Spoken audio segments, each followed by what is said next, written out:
When I first heard George Shearing play Lullaby of Birdland, I was obsessed. I must have listened to it 100 times. He made his piano sound like it was a big band saxophone section, had this big, thick, lush chords, moved with the melody. Check it out.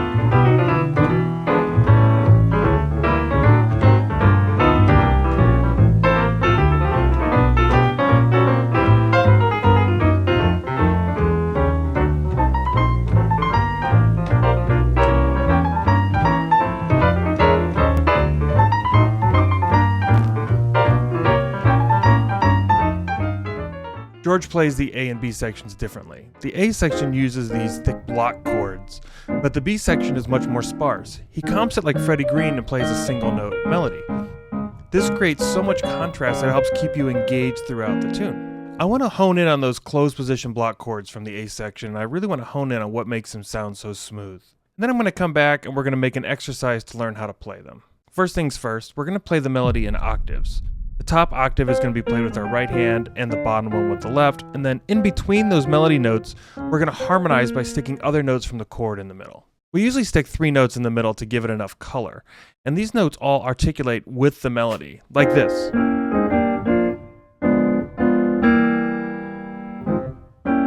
See how they move together? Typically my right hand is going to play 3 or 4 notes while my left hand is just going to play 1. Now sometimes I let my left hand grab a second note here and there, especially if the chords are jumping around a lot, but mostly I do this because I'm not as good as George.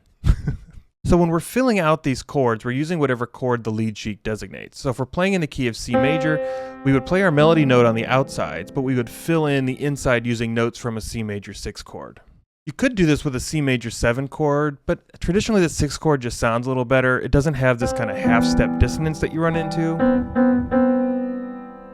So when our melody note is a chord tone, this is pretty straightforward. You just harmonize in the middle with other notes from the chord. But when our melody passes through a non-chord tone, we have a choice to make. Most of the time, George would choose to use a diminished chord which fits the melody note.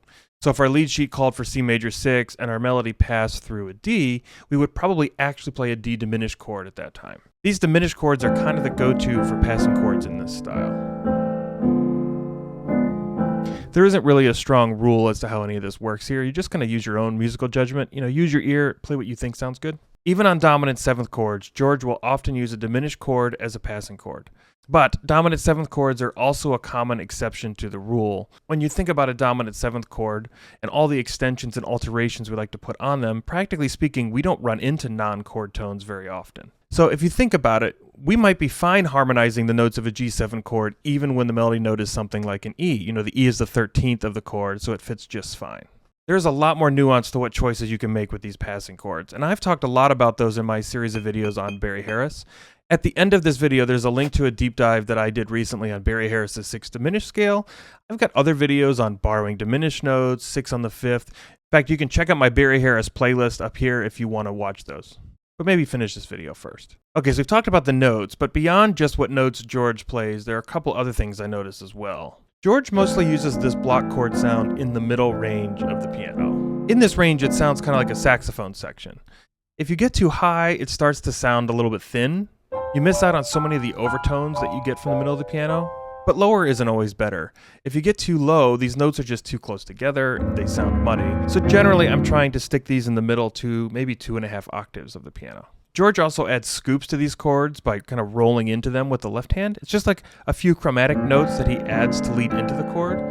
This makes it sound even more like a saxophone, and I think it helps with the swing feel. We can't talk about block chords without at least a passing mention of drop 2 voicings. Now, I don't want to get too distracted here, but we can't ignore it either. So really quickly, a drop 2 voicing just keeps everything we already learned about block chords, but it changes the bottom note. Instead of doubling the melody in an octave, it plays it in tenths. If we give each note of our chord a number, soprano being the 1, alto being the 2, tenor is the 3, and bass being the 4, then drop 2 means that we take the second voice, the alto, and we drop it to the bottom. These drop 2 voicings are a little more colorful and a little bit more modern sounding. I hear them all the time in recordings from Oscar Peterson. I hear them with current touring players like Emmett Cohen, Ben Patterson, and even in neo-soul players like Robert Glasper. Alright, so now that we understand what the sound is and how it works, let's talk about how to practice it. But first, university studies at Berklee and Juilliard have proven that you will learn this technique twice as fast if you tap the subscribe button first. You think they bought it? Anyway, let's just practice forming these block chords for major 6 chords, minor 6 chords, and minor 7th chords. And let's do this around the circle of fifths. We need to make sure we can do these block chords in any inversion also, because we don't know what the melody note's going to be. So once you got that down, we need to practice moving between inversions of the same chord.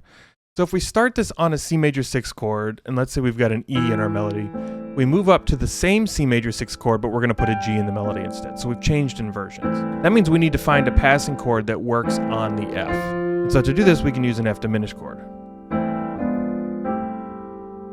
You should practice that through a bunch of different keys, major and minor tonalities, until you feel like you've got the gist of it. Once you've got that down pretty well, we need to practice moving between chords. So, for example, if we play a C major 6 chord and we put a C in the melody, and then we want to move to an F major 6 chord that has a C in the melody, we need to move the inner notes to the new chord.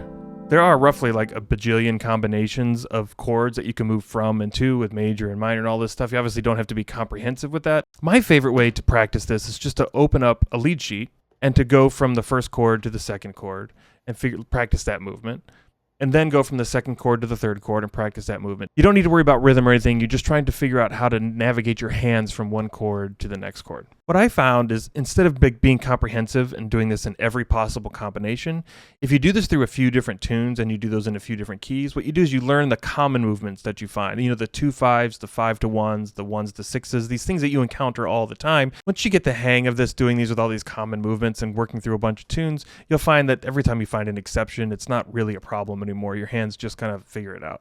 Now that we've learned how to put some movement in, either from like 2 inversions of the same chord or from one chord to an entirely different chord, we can start to put these together with the melody. Children's songs are actually a great way to do this, whether that's like Michael Row Your Boat Ashore, Jesus Loves Me, or Mary Had a Little Lamb, something like that. Those work great. Even simple jazz standards that don't go too far outside the key, like let's say Fly Me to the Moon.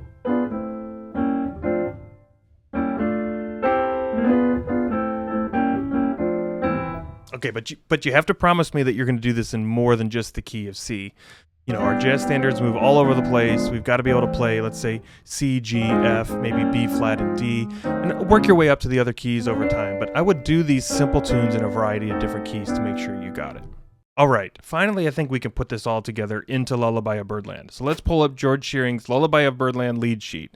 By the way, if you don't have a lead sheet or don't already know the changes to this tune, you can grab my lead sheet down in the description below totally for free. Before we get too deep, let's make sure that we can play the melody in octaves.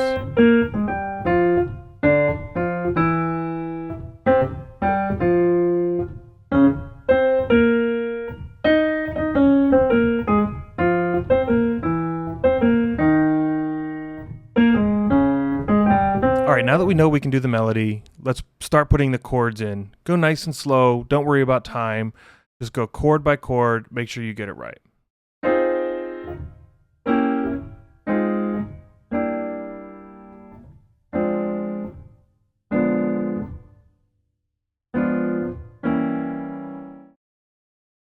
All right, once you've put in the time to get the notes down, next thing to do is flip on the metronome and we're going to play it in rhythm.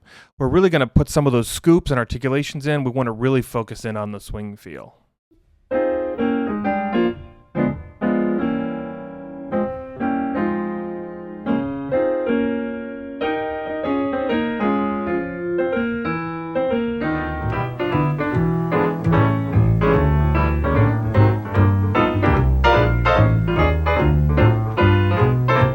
If you love this block chord sound and these kind of videos are your jam, you're going to love this one where I introduce Barry Harris's 6 diminished harmony. Or if you want to go even deeper, there's a whole playlist with all of my Barry Harris videos in it. So go check those out and I will see you back here next week.